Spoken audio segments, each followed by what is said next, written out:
যারা দুঃসময়ে দলের হাল ধরেছে। প্রত্যেকটা স্তরে এখন অনেক হাইব্রিডের ভরপুর হয়ে গেছে।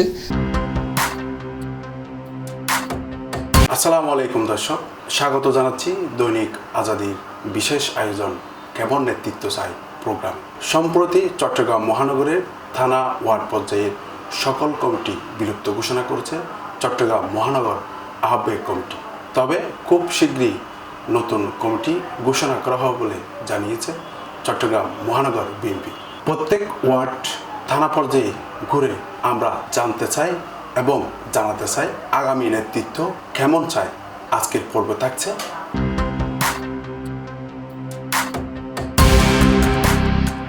নেতা তারেক রহমান নির্দেশ দিয়েছেন যারা দুঃসময়ে দলের হাল ধরেছিল। বিগত 17টি বছর ফ্যাসিস্ট হাসিনা বিরোধী আন্দোলনে রাজপথে মামলা হামলার শিকার হয়েছেন। আমরা নিজেরাও 33 নং ফিরিঙ্গিবাজার ওয়ার্ডে প্রায় 26 জন নেতাকর্মী, আমার সাধারণ সম্পাদক সহ আমি সহ আমরা দীর্ঘদিন কারাভোগ করে নেতৃত্ব দিয়েছি, কারাভোগ করেছি, মিথ্যা মামলার শিকার হয়েছি, গাবি মামলার শিকার হয়েছি।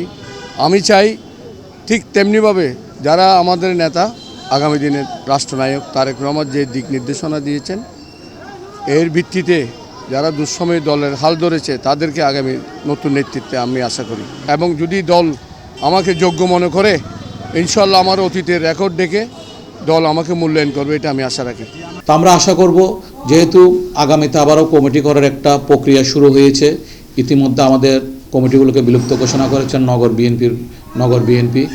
আমি নগর বিএনপির যারা এখন বর্তমানে কমিটি করার জন্য যাদের উপর দায়িত্ব অর্পণ হয়েছে, যারা কমিটি করবার জন্য সামনের দিকে অগ্রসর হচ্ছে, তাদের কাছে আমার বিনীত অনুরোধ থাকবে, যেহেতু আপনারা নিজেরাও ত্যাগে ছিলেন, আপনারা সর্বসময় রাজপথের আন্দোলন সংগ্রামে সচেষ্ট ছিলেন, আপনারা দেখেছেন কারা আপনাদের সাথে রাজপথের আন্দোলন সংগ্রামে ছিল, সেই হিসাব করে আপনারা আগামী কমিটিগুলো করবেন, ত্যাগীরা যাতে সেই কমিটিতে স্থান পায়। এখন যেহেতু বিএনপি এখনও ক্ষমতায় যায় নাই, কিন্তু সকলের মনের একটা ধারণা এসে গেছে বিএনপি এখন ক্ষমতায়, সেভাবে প্রতিটি নেতাকর্মীর মনেও একটা ধারণা আসছে বিএনপি ক্ষমতায়। সেই হিসাবে শুধু ওয়ার্ড পর্যায়ে, ইউনিট পর্যায়ে না, প্রত্যেকটা স্তরে এখন অনেক হাইব্রিডের ভরপুর হয়ে গেছে। তাই আমি নগর বিএনপির নেতৃবৃন্দকে অনুরোধ করব, আপনারা কমিটি করার সময় অবশ্যই খেয়াল রাখবেন যারা বিগত আন্দোলন সংগ্রামে ত্যাগ স্বীকার করেছেন, যারা বিগত আন্দোলন সংগ্রামে কষ্ট স্বীকার করেছেন, যারা কারাবরণ করেছেন, গায়েবী মামলার শিকার হয়েছে, তাদেরকে যাতে আগামী কমিটির দায়িত্ব দেওয়া হয়। কারণ যারা ত্যাগ স্বীকার করতে শিখে গেছে তারা আগামীতেও এই দলের জন্য ত্যাগ স্বীকার করতে প্রস্তুত রয়েছে। অবশ্যই তারা দলকে এগিয়ে নেওয়ার জন্য সচেষ্ট থাকবে, সর্বোচ্চ তারা ত্যাগ করবে।